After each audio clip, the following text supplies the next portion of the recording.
তোমরা যখন সবক পড়ো তখন সবকের সময় সবক এমনভাবে ইয়াদ করবা যে শোনানোর সময় যেন টুকা না যায়।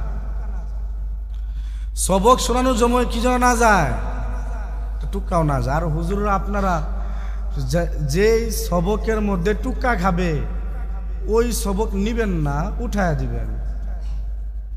এখন কি আপনাদের প্রশ্ন হলো, হুজুর তাহলে তো একজন ছাত্ররও সবক হইতো না, না হোক একদিন হইতো না, 2 দিন হইতো না, 3 দিন হইতো না, 1 সপ্তাহ হইতো না, 20 দিন হইতো না, 25 দিনের দিন যায় ঠিক হইল। মাদ্রাসার এটা আইন, নিয়ম থাকতে হবে লিখিত। কোনো ছাত্র সবকের মধ্যে টুক্কা খাইলে সেই সবক নেওয়া হবে না, ফিরতি সবক নেওয়া হবে না। ফিরতি মানে একবার টুকা খায় ধাক্কা দিয়ে উঠে দিয়েছেন, সলিমুদ্দিন আবার আইসে ফজরের পরে আপনার শোনাবার লিগে নিবেন না। আপনার কি বেতন কম দিতে আছে? এক ছাত্র সবক না হলে 500 টাকা বেতন কমে যাইব, কিন্তু আমার তো সমস্যা নাই। মাগরিবের পরে এই যে ডেস্ক বাইরে আই, এই যে তোমাদেরকে এত বুঝাই, তোমরা তো পড়ো না, তো উস্তাদের কি দোষ?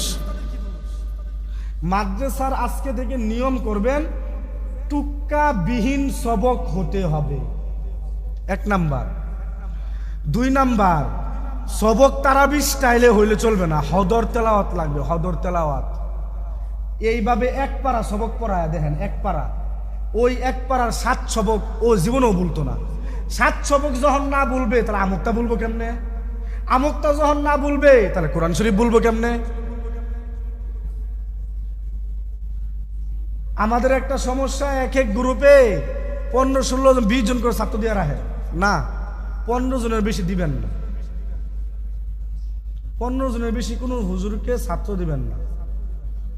আর আপনিও কোনো ছাত্রের আমকটা তারাবির গতিতে শুনবেন না, উড়াই দিবেন, তোর আমকটা হয় না, যা দাঁড়ায় দাঁড়ায় পড়। এটা 1 মাস চালান, ছাত্র ঘরে আদ হয়ে যাবে। ওই যে একটা কথা আছে না, ফান্দে বললে বগা কান্দে, ফান্দে ফালায় করতে মায়ের দিতে পারবো না, মায়ের দিলে গার্জেন কি কয়, হুজুর টেয়া কি দেয় মায়ের দেওয়া লেগে, এই বক্তব্য দেয় না, তো কোন দিকে যাবেন? সুজা আলাপ, ভাই আপনার সবক হয় না, আমি কি করবো? মাদ্রাসার প্রিন্সিপাল তো নিয়ম করে দিছে টুক্কা বিহীন সবক হইতে হবে। 7 সবককে টুক্কা বিহীন 7 সবক হইতে হইবে। আমুকটাই লুকমা বিহীন আমুকটা হইতে হবে। কারণ আমার প্রিন্সিপালের তো আমি খাদেম, আমি এখানে একজন কর্মচারী, আমার উনার কথায় উঠতে হয়, বসতে হয়। তাহলে আমার দ্বারা পসিবল না আপনার ছেলের সবক নেওয়া। হুজুর 10 দিন ধরে নাকি আমার সবক দেয় না, জিগানে সবক কেলিয়ে দেয় না, আমার জিগান কেন? আপনার পোলারের জিগান, আপনার পোলার দুধে দেওয়া তুলসী পাতা জিগান, এখানে হুজুরদের কি দোষ? তোমরা পড়ালেখা ভালো করে করো না, হুজুরদের কি দোষ? হুজুররা কি করবে? কতটুকু বুঝানোর পরে আমার মতো ব্যক্তির কাছে মুহতামিম সাহেব এসে বলতেছে যে ছাত্র রেয়াত থাকে না, হুজুরদের কথা মানে না। কোন ধরনের ছাত্র?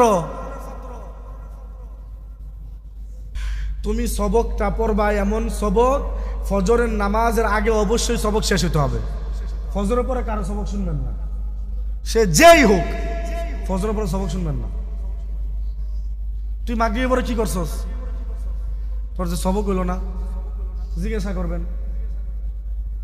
মাগরিবের পর থেকে এসা পর্যন্ত কি করছো? হুজুর 14 লাইন হয়েছে, 1 লাইন হয় নাই। তাহলে খাওয়ানোর পরে কি করছো? রাত্রেবেলা 10:30টার সময় ছুটি দেওয়ার সাথে তোমার চোখে ঘুম কেমনে আসে? তোমার যে সবক হয় নাই। রাত্রেবেলা 10:30টার সময় ছুটি দেওয়ার সাথে সাথে তুমি বেডিংটা করে বন্ধুর সাথে আলাপ শুরু করে দাও, প্রীতির আলাপ। তোমার যে 7 সবক হয় নাই, তোমার যে আমুকটা হয় নাই, এগুলোর উত্তর কে দিবে? আরে ভাই, তুমি তোমাকে ফাঁকি দিচ্ছ, উস্তাদকে নয়। তুমি তোমাকে ফাঁকি দিচ্ছ, নিজের পায়ে নিজের কুড়াল মারতেছ। সেই জন্য ভালো করে পড়াশোনা করো। আজকের পর থেকে উস্তাদরা নিয়ম করে দিবে যেটা, ওই নিয়মের উপরে চলবা।